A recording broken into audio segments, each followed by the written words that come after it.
Bismillahirrahmanirrahim. Assalamualaikum warahmatullahi wabarakatuh. Perkenalkan, nama saya Fadil Gunawan. Di sini saya akan menjelaskan tentang rukun puasa, yaitu tentang niat dan infak. Sebelum kita masuk ke pembahasan, kita menjelaskan terlebih dahulu apa itu rukun. Secara bahasa, rukun itu berasal dari huruf ra, kaf, dan nun. Menurut Ibnu Faris, ia berarti kuat atau kuat, sehingga jika disebut rukun, asyai berarti bagian yang paling kuat. Sedangkan secara istilah umumnya para ulama fikih memberikan definisi dengan sesuatu yang membuat sesuatu yang lain tidak ada. Jadi rukun itu menentukan keberadaan sesuatu yang lain. Jika dia tidak ada, maka bisa dipastikan sesuatu yang lain tidak ada. Jadi wajar jika dalam berbagai pembahasan tentang ibadah ataupun mualamah, para ulama fikih sangat intens membahas tentang rukun ini.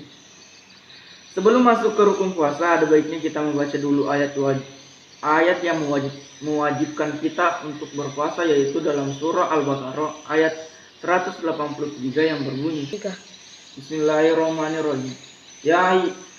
Ya ayyuhallazina amanu kutiba alaikumus syiyamu kama kutiba alal ladzina min qablikum la'allakum tattaqun, yang berarti, wahai orang yang beriman, diwajibkan kepadamu berpuasa sebagaimana telah diwajibkan kepada umat sebelummu agar kamu bertakwa.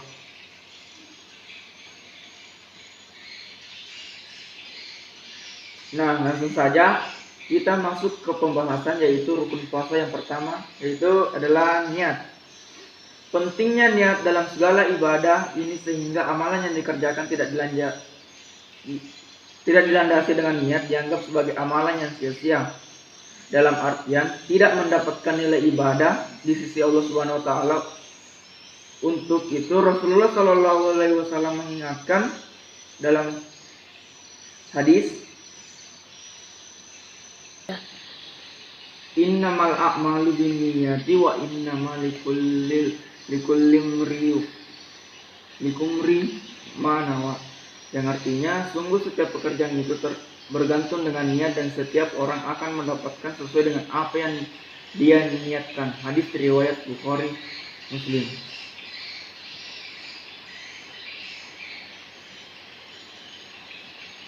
Niat dimulai sejak malam. Memang mayoritas ulama termasuk di dalamnya mazhab Asy-Syafi'i mensyaratkan khusus untuk niat puasa wajib seperti puasa Ramadan harus sudah ada semenjak malam dan sebelum subuh.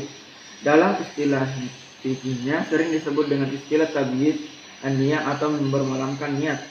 Maksudnya berniat di malam hari sebelum subuh.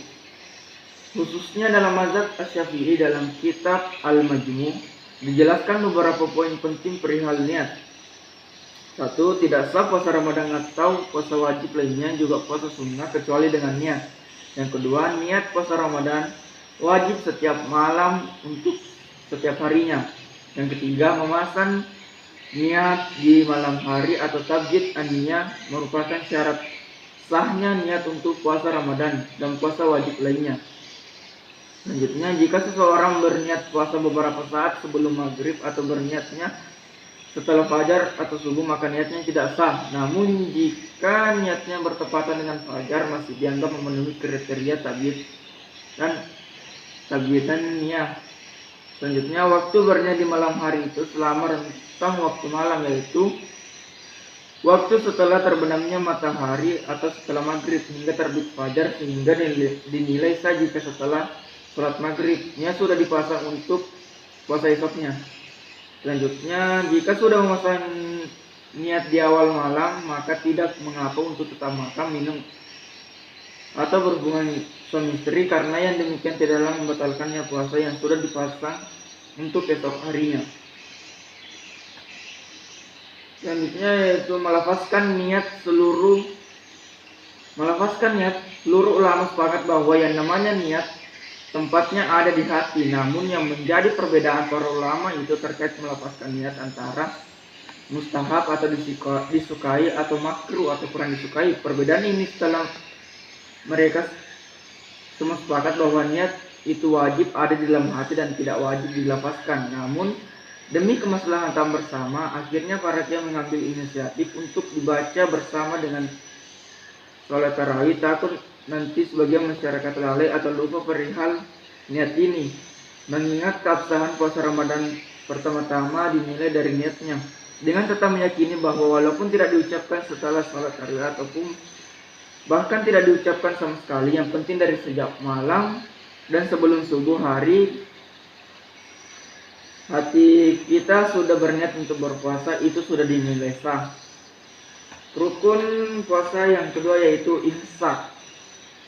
Secara bahasa, imsak itu berarti menahan.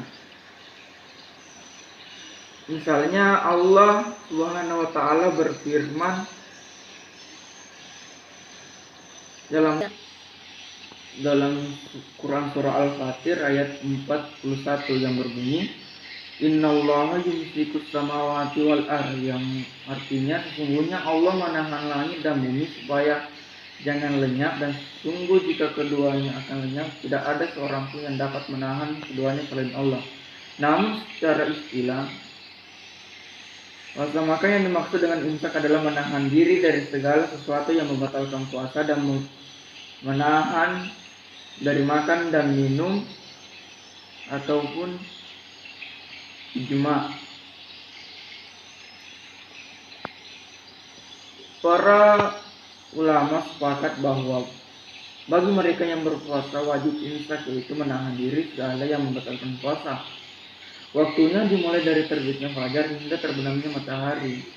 Imsak inilah inti dari puasa karena ia adalah rukun puasa yang disepakati berdasarkan firman Allah Subhanahu wa taala yang berbunyi, Bismillahirrahmanirrahim, wa kulu washrabu hatta yatabayyana lakumul khaytul abyadu minal khaytil aswadi minal fajri summa atimmus siyama ilal lail, yang berarti dan makan minumlah hingga terang bagimu benang putih dari benang hitam yaitu fajar, kemudian sempurnakanlah puasa itu sampai datang malam.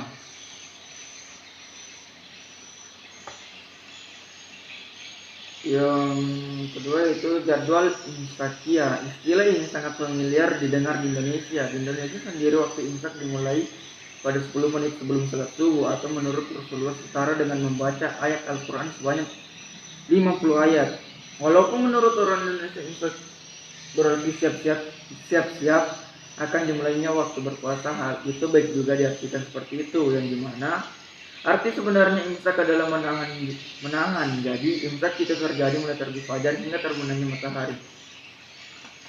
Itulah tadi rukun dari puasa, yaitu niat dan imsak. Dan sebagai pelengkap yaitu hal-hal yang sunnah atau baik dilakukan pada saat sebelum dan saat melaksanakan puasa, yaitu yang pertama sahur.